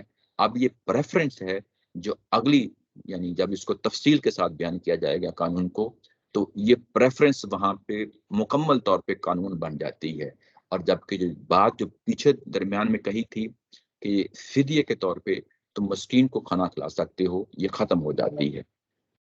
بعض جگہوں پہ ایسے ہوتا ہے کہ ایک قانون دیا جاتا ہے تو اس کے بعد کچھ عرصے بعد، یعنی اب یہ رمضان ہے، ظاہر ہے کہ ایک رمضان میں تو نہیں ہوا ہوگا، ہو سکتا ہے 2 رمضان 3 رمضان گزارے ہوں، اس کے بعد اس قانون میں تبدیلی ہوئی ہو۔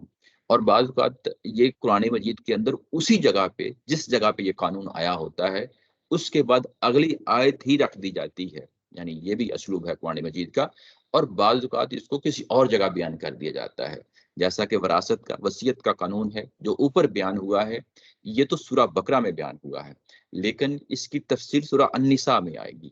لیکن جب یہ قانون دیا ہے روزوں کا تو یہاں پہ آپ دیکھتے ہیں کہ اس کے اندر بھی ایک جو گنجائش رکھی ہے جس کو کل کو بدلنا ہے، وہ اس کے بعد اگلی آیت میں بیان کر دیا جاتا ہے، یعنی کچھ رمضان گزرنے کے بعد اگلی آیت میں ہی بیان کر دیا جاتا ہے۔ وہ کیا چیز ہے؟ اب ہم اس کو پڑھتے ہیں۔ شہر رمضان الذی انزل فیہ القرآن، یہ جو اوپر بات کی جا رہی تھی یہ رمضان ہی کے مہینے کے بارے میں بات کی جا رہی تھی، اور یہ خاص پہلو ہے اب یہاں پہ جو لانا چاہتے ہیں اللہ تعالیٰ کی ذات۔ وہ کیا پہلو ہے؟ وہ یہ کہ اس مہینے میں ہم نے قرآن کو نازل کیا تھا، ہدی للناس، لوگوں کے لیے رہنما کے طور پہ، ہدایت کے طور پہ، وبینات من الہدی، اور یہ جو ہدایت ہے، یہ رہنما ہونا ہے، اس کے دوسرے پہلو کو کھولا ہے، وہ یہ ہے کہ ہدایت میں سے ہم نے بینات اتاری ہیں، واضح دلیلیں اتاری ہیں، والفرقان، اور اس قرآن کو فرقان بنا کے اتارا ہے۔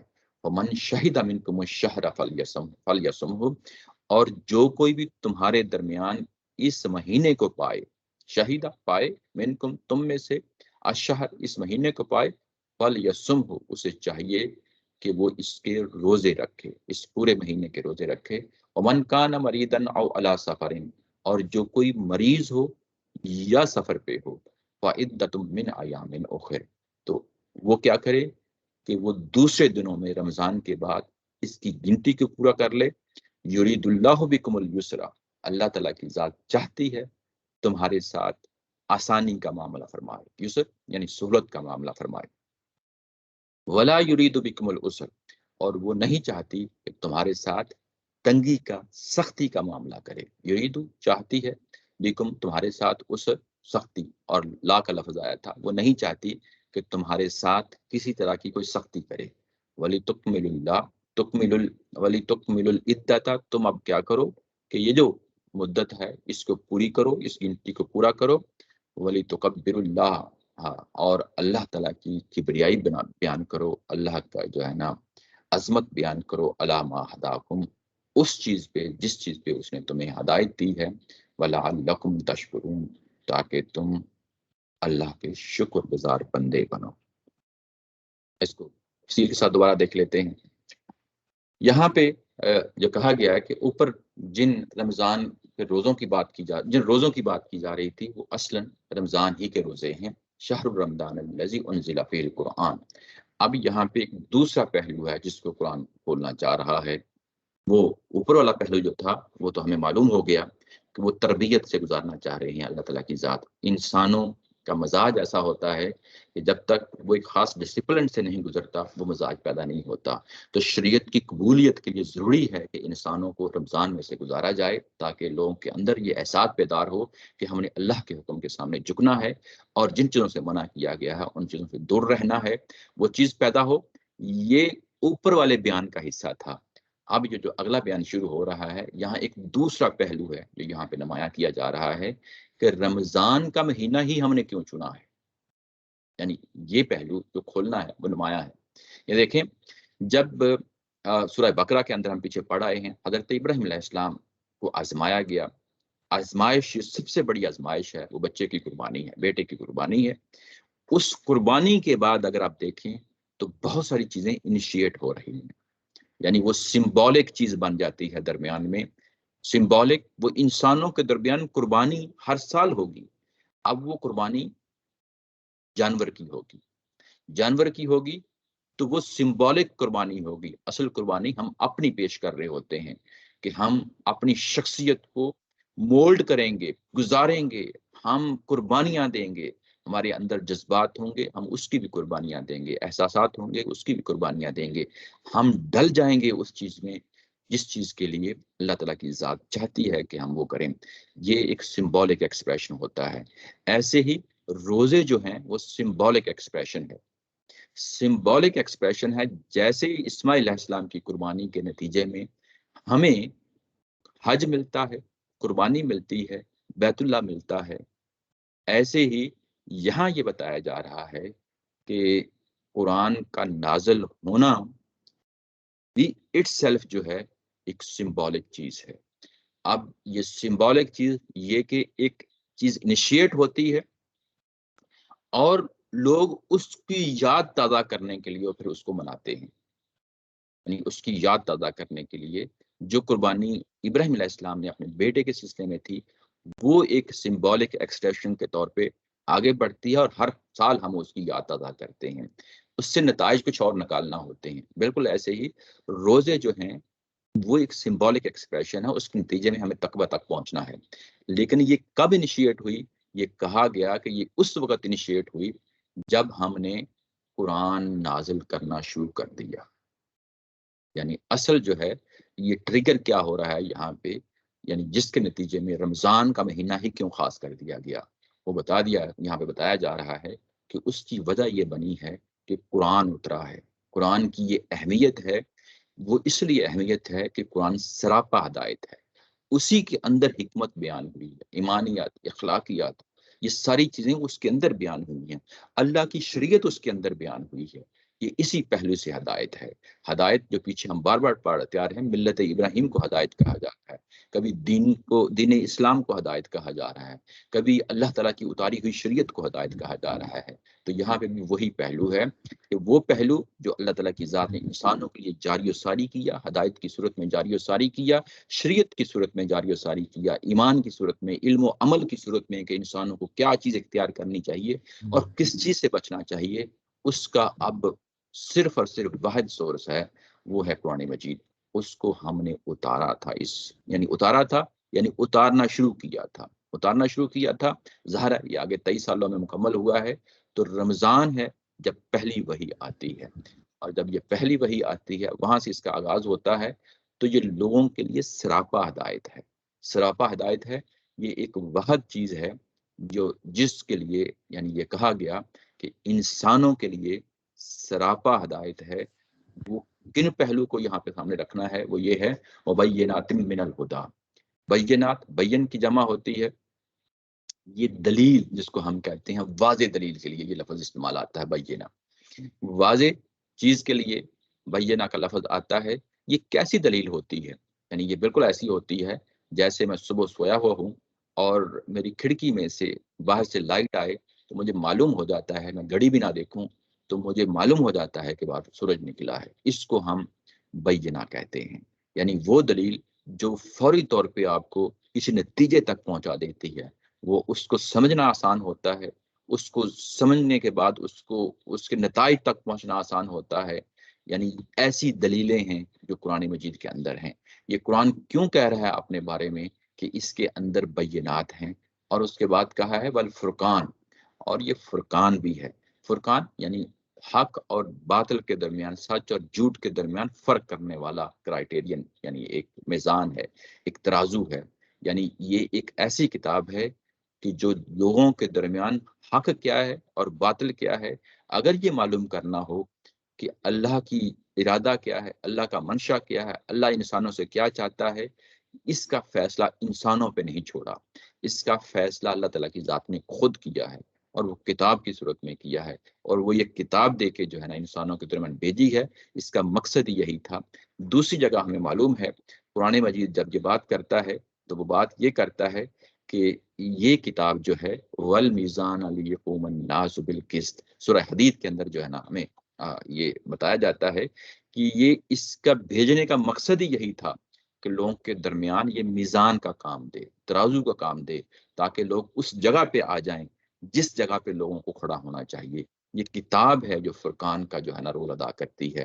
پیچھے ہم جو کچھ پڑھتے آ رہے ہیں ہمیں معلوم ہے کہ بنی اسرائیل کی کیا بھول بھلیاں ہیں جن میں جو ہے نا وہ گم ہو گئے، وہ کیا ان کی دلالتیں ہیں، وہ کیسے جو ہے نا گمراہیوں میں یعنی گر گئے، یعنی وہ تورات پہ نہیں رہے، وہ ان چیزوں پہ آ گئے جو معاشرے کے اندر رسوم و روایت تھے، جو ان کے علماء نے جو ہے نا فتوے دیے ہوئے تھے، ان چیزوں پہ آ گئے، تورات پیچھے ہٹ گئی۔ یہاں پہ قرآن ایک بہت بڑی سہولت بن کے آتا ہے، اور لوگوں کو اب ہدایت اور بینات کی صورت میں اور فرقان ہونے کی صورت میں یہ پہلو ہے۔ آج ہمیں 1400 سال بعد بھی اس پہلو کو ہمیشہ سامنے رکھنا چاہیے۔ بڑے سے بڑا بزرگ ہی کیوں نہ ہو، ہمیشہ قرآن کی بات پہ پرکھا جائے گا، قرآن کی بات پہ رکھ کے دیکھا جائے گا، اور اسی چیز کو قبول کیا جائے گا جس چیز کو قرآن قبول کرتا ہے۔ ورنہ ہم یہ کہہ کے کہ قرآن اپنی ذات میں واضح ہے، بینات رکھتا ہے، فرقان ہے، ہم اسی چیز کو قبول کریں گے۔ اتنی بڑی ہدایت کا اہتمام کیا اللہ تعالیٰ کی ذات نے، اور رمضان کے ساتھ اس کو اٹیچ کر دیا ہے۔ یعنی رمضان کے روزے جو ہیں وہ اصلاً جو ہے وہ اس خوشی کا اظہار ہے، اس خوشی کا اظہار ہے کہ ہمارے پاس بینات آ چکی ہیں، ہمارے پاس فرقان آ چکا ہے۔ اب ہم ان بینات پہ کھڑے ہوں گے، اس فرقان پہ کھڑے ہوں گے۔ فمن شہد منکم الشہر فلیصمہ، تو اس کا حق ادا کرنے کے لیے، حق ادا کرنے کے لیے محض یہ نہیں کہ ہم تسبیح پڑھنا شروع کر دیں، یعنی اس کی تلاوت کریں گے، اس کو سمجھیں گے، اس پہ عمل پیرا ہوں گے، اور عمل پیرا ہوں گے۔ یہ جو سلیبس جس سے گزارا جا رہا ہے رمضان کا، وہ اصلاً یہ فیسیلیٹیٹ کرنا ہے کہ تم کسی طرح تقوی پہ آ جاؤ، جو کچھ اس قرآن کے اندر لکھا ہوا ہے، جن چیزوں کو یہ کہہ رہا ہے اس پہ عمل پیرا ہو جاؤ، اور جن چیزوں سے یہ روک رہا ہے ان چیزوں سے رک جاؤ۔ تو جب یہ مہینہ آ جائے، یہ مہینہ آ جائے رمضان کا، تو تم اس کے روزے رکھو، تم اس کے روزے رکھو۔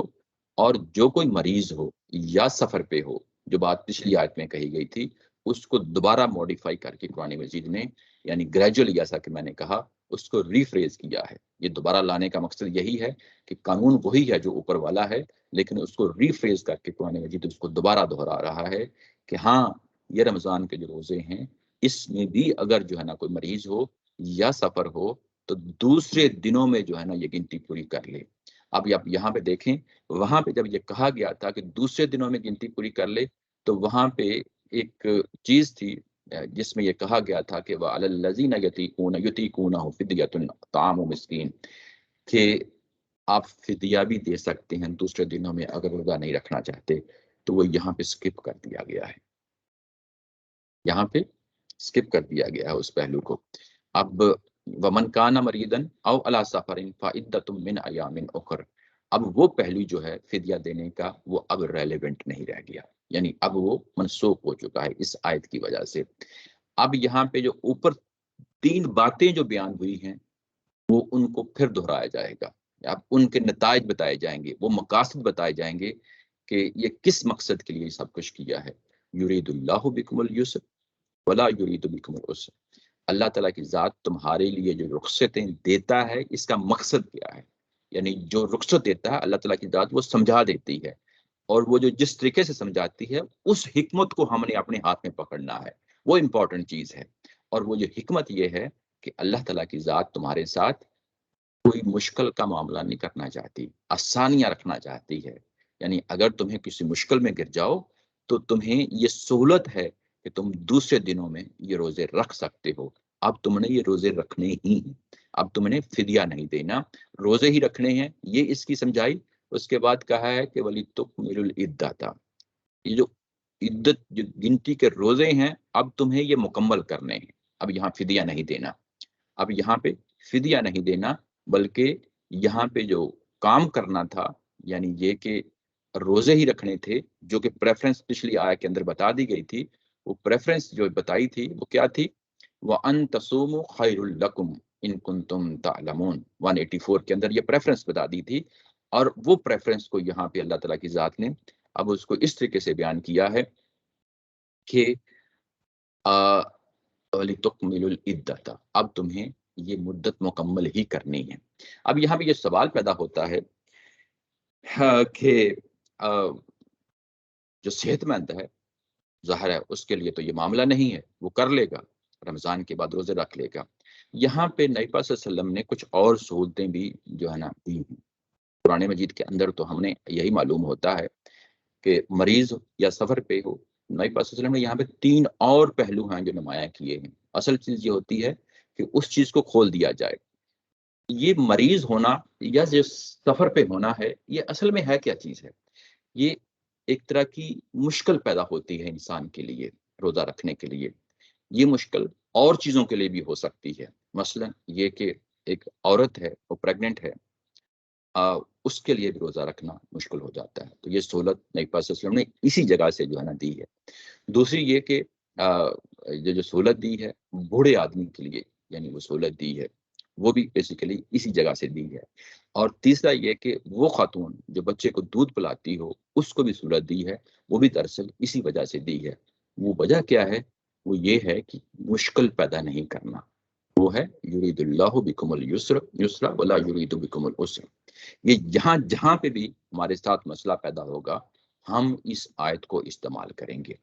اب یہاں پہ ایک اور فقہی پہلو ہے، وہ بعض اوقات بڑا مشکل ہو جاتا ہے اس کو سمجھنا، وہ یہ کہ کتنا سفر کریں گے تو اس پہ روزہ جو ہے آپ چھوڑ سکتے ہیں۔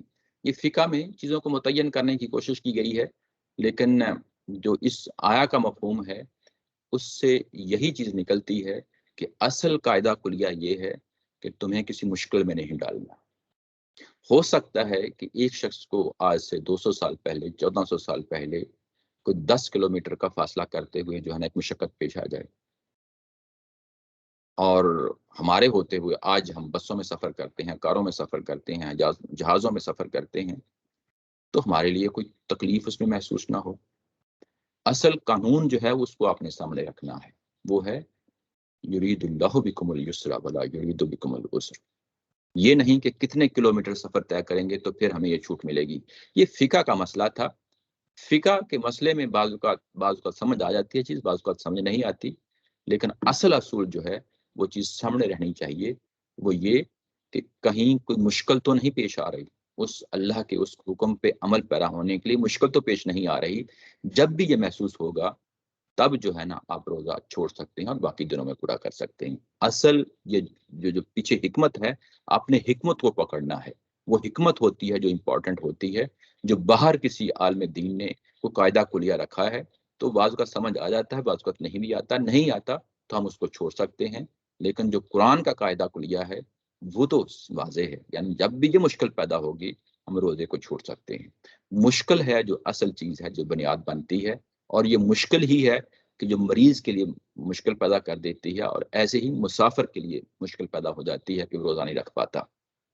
اچھا، ایک پہلو اس کا، ایک اور دوسرا پہلو یہ ہے کہ وہ شخص جو بیمار ہے یا بوڑھا ہے اور اس کے بعد ہو سکتا ہے کہ وہ ایسے مرض میں مبتلا ہو کہ وہ دوبارہ جان نہ پا سکے، صحت نہ پا سکے، اور وہ اسی حالت میں دنیا سے چلا جائے۔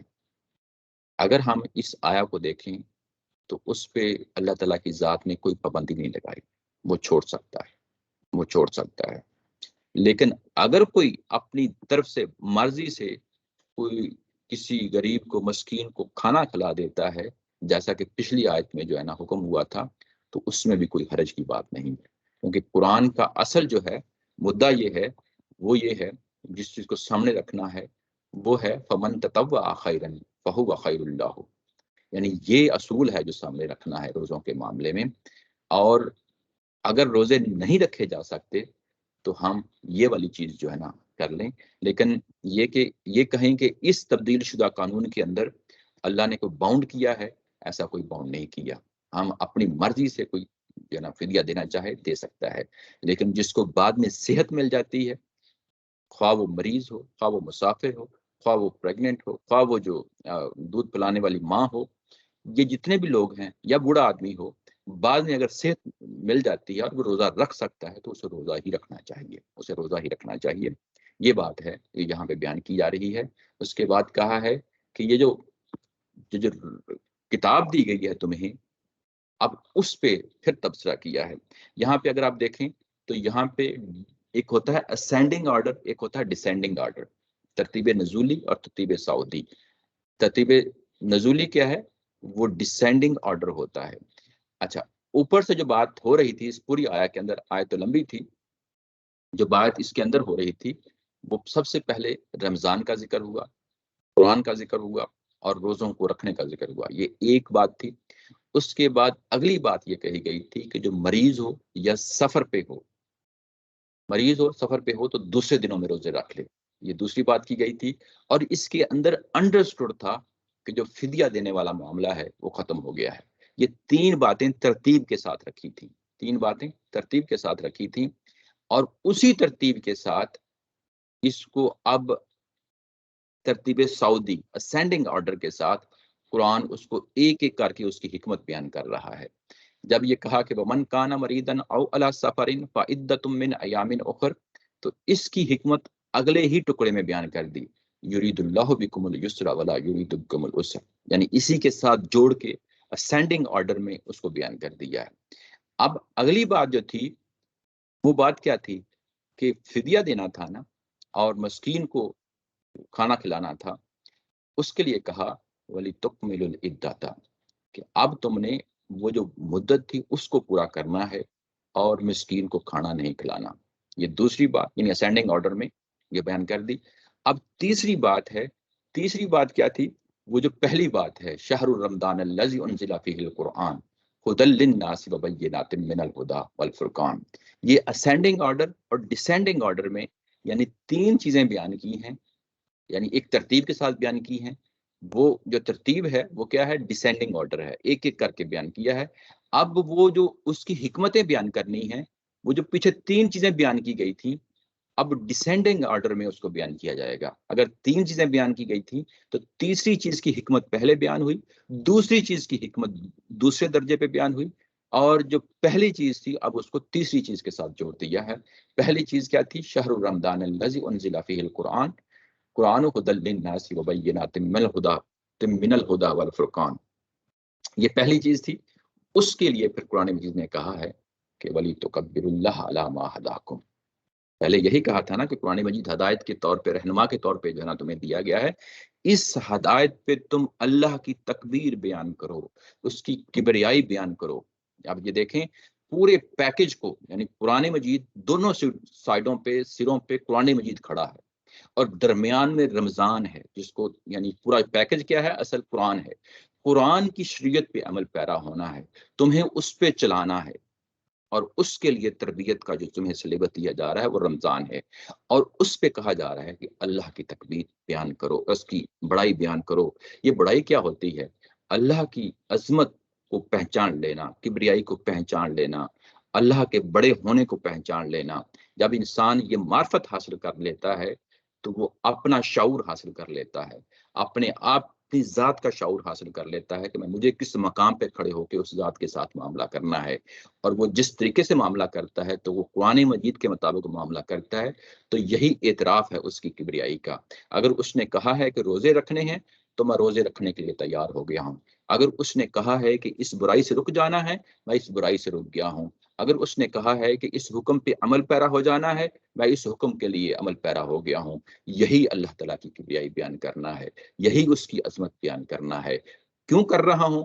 کہ میرے اللہ نے مجھے ہدایت قرآن مجید کی جو صورت دی ہے اس میں یہی بیان ہوا ہے، مجھے سرنڈر کرنا ہے. وَلَعَلَّكُمْ تَشْكُرُونَ. اور جب تم یہ کر رہے ہوگے تو اس وقت جو تمہاری کیفیت ہے، جو تم عجز و انکساری کے جس مقام پہ اللہ تعالیٰ کے مقابلے میں یہ اپنا اعتراف کر رہے ہوگے اور جن چیزوں پہ عمل پیرا ہو رہے ہوگے اور کچھ چیزوں سے رک رہے ہوگے، تو تم اللہ کا شکر ادا کر رہے ہوگے. یہی اللہ کا شکر ہے. یہی وجہ ہے کہ جب رمضان ختم ہوتا ہے، جو نماز پڑھتے ہیں، تو نماز اصل میں ہے کیا چیز؟ کچھ تکبیروں کا نام ہے، کچھ اضافی تکبیروں کا نام ہے. ہم اللہ کی کبریائی بیان کرتے ہوئے رمضان کا خاتمہ کرتے ہیں. پورا مہینہ اس ماحول میں رہتے ہیں کہ ہم اللہ کی کبریائی بیان کریں، ہم اس قرآن کے ساتھ جڑ جائیں. جو کچھ اس کو درمیان اس کے یعنی لکھا ہوا ہے قرآن مجید کے اندر، اس کو اپنے دل و جان سے قبول کریں، اور جن چیزوں سے منع کیا گیا ہے ان چیزوں سے رک جائیں. اور رمضان کے روزے اس چیز کی تربیت کا اہتمام کرتے ہیں، کیونکہ یہ انیشیٹ ہی اسی مقصد کے لیے ہوئے ہیں. یہ اگر آپ کے سامنے جو کچھ قرآن کہہ رہا ہے یہ چیز واضح رہے تو پھر رمضان کا پورا فلسفہ سمجھا جاتا ہے، اور پوری تربیت کا اہتمام جو ہے انسان کرتا ہے کہ اصل میں نے قرآن کی جو احکامات ہیں ان پہ عمل پیرا ہونا ہے. اسی کے ساتھ آج کا یہ سیشن ہم ختم کرتے ہیں. کوئی سوال ہو تو لے لیتے ہیں. ہم آخر دعوانا الحمدللہ رب العالمین. السلام علیکم.